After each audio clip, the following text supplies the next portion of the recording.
I've been seeing this type of content everywhere. Modern day TradWife here. What I eat in a day is a 22-year-old TradWife. I'm not on pause from a career. This is my career. Submission simply means to trust. A woman exists to serve, to be seen and not heard. The woman is the homemaker. I wish this was satire, but this distinct brand of domestic servitude fetish content comes from what's known as a TradWife, or traditional wife influencer. That influencer part is very important. And today we are talking about the blatant contradiction of these TradWife influencers and some ways that you can financially protect yourself if you plan to be a stay-at-home parent.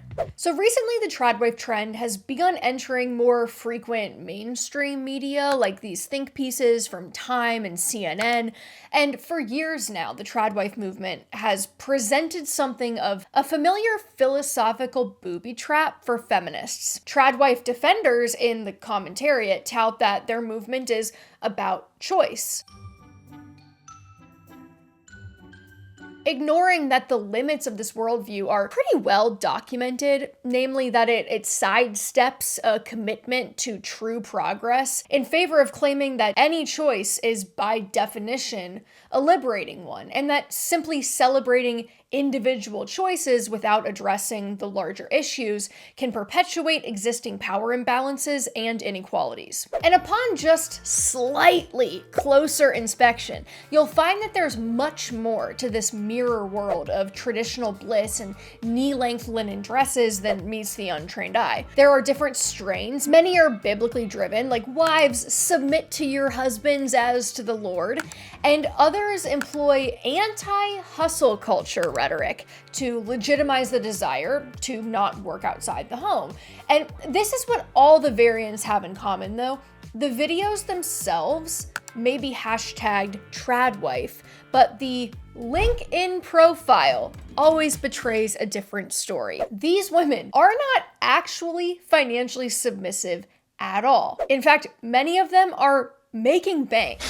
And this runs in direct opposition to one of the hallmarks of the TradWife ethos, which is a glamorized financial subordination to a male partner. Dependence and submission receive cutesy feminine rebrands as if there were something demure about not having your own checking account. The husbands are frequently referenced but rarely shown, sort of this paternal World of Oz-like character who must be consulted for any and all decision, consequential or not, ignoring the fact that most women need to leave their house to make money. Have you seen what the boys are investing in these days?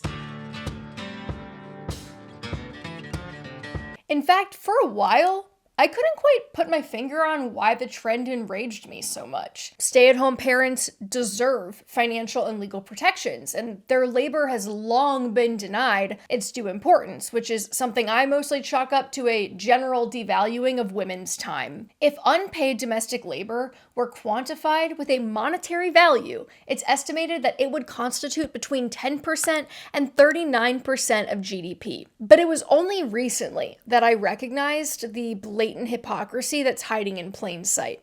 I just tapped the profile link of a popular Aussie TradWife, and I was met with a barrage of links urging me to transact. An Amazon storefront, affiliate codes, a mailing list, even an ebook. I looked more into one of the TradWife's sites and I was like, oh look, a lead magnet. Hers just so happened to be iPhone backgrounds featuring affirmations like, with humility, I embrace my role upholding traditions as the keeper of our cherished home. The anti-hustle lifestyle is in fact a thinly veiled mega hustle, one much more convoluted than the Tupperware parties that came before it. But what struck me about her website was how familiar it felt. Like this was pretty transparently a content creator's monetized hub, no different from the courses, ebooks, and affiliate codes distributed by the boss babe influencers that the TradWives claim to disavow. She is girl bossing all over us. Like the call is coming from inside the housewife. And I have to hand it to them. Like, this is a diabolical branding strategy. You build a career teaching other women how not to have a career. You make money assuring women that their husbands should be the sole breadwinner. And if you think most reasonable adults who have spent at least 12 minutes in the real world wouldn't fall for these bizarre enjoinders, consider that a full 25% of TikTok's 1.7 billion users are under the age of 20. And the majority are women. Of course, using the freedoms that feminism has afforded you to protest feminism is not new. Anti-feminist Phyllis Schlafly famously spearheaded a movement that historians say single-handedly derailed the ratification of the Equal Rights Amendment in 1972, traveling the US on book tours that directed other women to stay home. But perhaps the funniest, derogatory, silk ribbon running through the tresses of the TradWife ethos is this perplexing claim that it's somehow anti-hustle and anti-capitalist. Amazon storefronts, discount codes, all of that aside, the very existence of the 1950s ideal housewife that they emulate was invented in Cold War America as part of a larger consumerism-driven marketing machine intended to strengthen capitalism against the perceived threat of communism. Then again, selective memory is kind of a prerequisite of romanticizing this time period.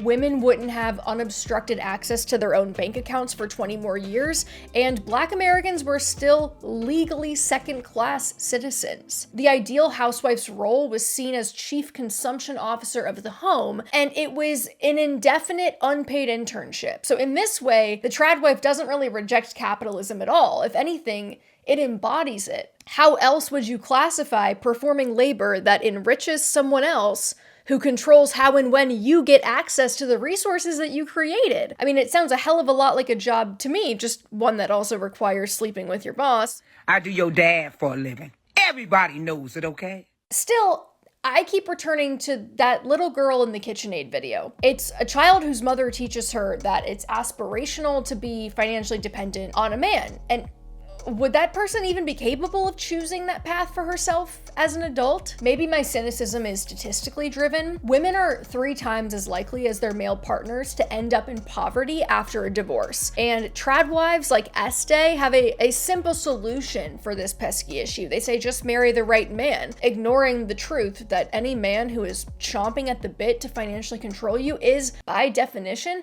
not the right one. 1 in 6 women have experienced financial abuse. 1 in 3 admitted to remaining in a relationship because they were financially unable to leave. If you're taking your cues from the fleet of fringe TradWife influencers, you might hear something about how this is all just part of your role, but that's easy for them to say because if things don't work out, they'll have the cushion of affiliate income and a personal brand to soften their fall. But if you intend to be a stay-at-home parent, it's important to know how you can financially protect yourself. First things first, before you get married, you may want to explore putting a prenuptial agreement in place, especially if one spouse already knows that they intend to become a stay-at-home parent. A prenuptial agreement is a contractual agreement devised by the couple prior to marriage. And make no mistake, every couple has a prenup. The difference is just whether you are accepting the default contract that your state writes for you, or if you team up with your own legal representation to write your own. A prenup can define a lot of things for you, like what the value of household labor is and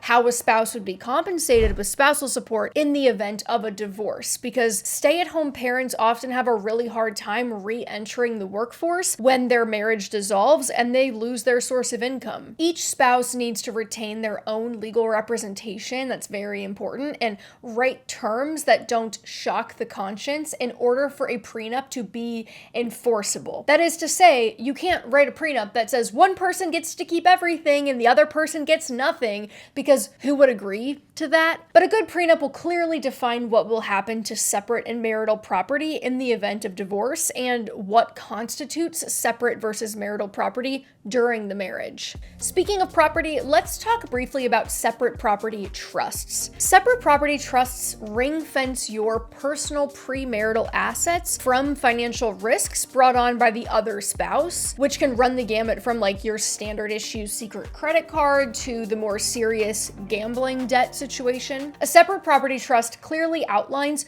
who has ownership of the assets in the event of legal separation. If you want to learn more specifics about these types of protections, check out our episode on marriage and money. Now on to spousal IRAs.